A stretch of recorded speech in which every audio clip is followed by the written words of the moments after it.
পরনের গয়না বেচে অসহায় গরিবদের মুখে ভাত তুলে দিচ্ছেন কাটোয়ার মা অন্নপূর্ণা কাজলি বিশ্বাস। হ্যাঁ, সাক্ষাৎ মা অন্নপূর্ণাই বটে। বর্ষায় ভিজে হোক কিংবা গ্রীষ্মকালের কড়া রোদে অসহায় মানুষদের মুখে দুমুঠো অন্ন তুলে দিতে তিনি বদ্ধপরিকর। তার কথায় বৃষ্টি হোক বা রোদ, তাতে তো আর খিদে কমবে না। আসুন আজ বরং জেনে নি কাটোয়ার বুকে দরিদ্রদের সেবায় নিজের সবটুকু উজাড় করে দেওয়া কাজলি বিশ্বাসের কাহিনী। আজকের এই পরোপকারী মানসিকতা একদিনে জন্মায়নি কাজলি দেবীর মনে। বহুদিন ধরেই যখন স্টেশনের পাশ দিয়ে গিয়েছেন, তখনই ওই অনাহারে কাটানো শিশু, অসহায় দরিদ্র মানুষদের জন্য তার মন কেঁদেছে বারবার। তবে সংসারের চক্র বুঝছে তিনি ইচ্ছে থাকলেও কিছু করে উঠতে পারছিলেন না। কাজলি দেবী বিবাহিত, স্বামী কাজ করেন কলকাতায়, সন্তান ষষ্ঠ শ্রেণীতে পাঠরত। সংসার চলে কাজলি দেবীর টেলারিং এর কাজে। আর সংসারের জাঁতা কলে তার শুধু ইচ্ছে হয়েই মরতে বসেছিল।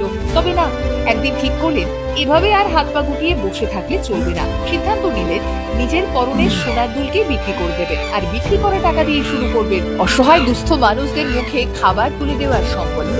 কাজলি দেবী এক সংবাদপত্রকে দেওয়ার সাক্ষাৎকারে জানিয়েছেন, আমার ছোট থেকেই স্বপ্ন ছিল মানুষের পাশে দাঁড়ানো। প্রথমে সাহস পাইনি।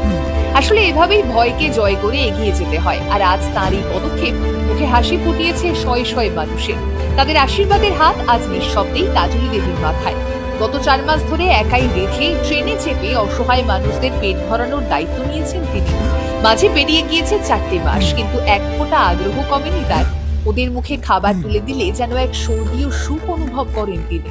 গোটো কাটোয়া যখন গভীর ঘুমে আচ্ছন্ন, তখন নিজের ছোট্ট রান্নাঘরে আলো জ্বেলে তিনি রাঁধতে বসেন ভাত, ডাল, তরকারি।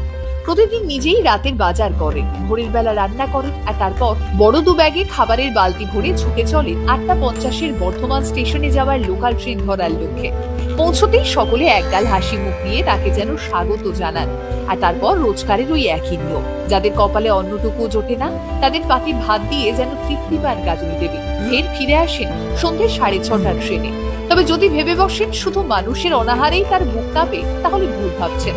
অবলা জীবদের জন্যও সমানভাবেই এগিয়ে যেতে চান তিনি, না কোনো স্বেচ্ছাসেবী সংগঠন ছাড়াই। কিন্তু পরিবারের পক্ষ থেকে কোনো রকম সাহায্য ছাড়াই আজ শুধু নিজের ইচ্ছে পূরণ করার লক্ষ্যে অসহায় মানুষদের মুখে হাসি ফোটানোর আশায় একাই লড়াইটা লড়ে চলেছেন কাজলি বিশ্বাস।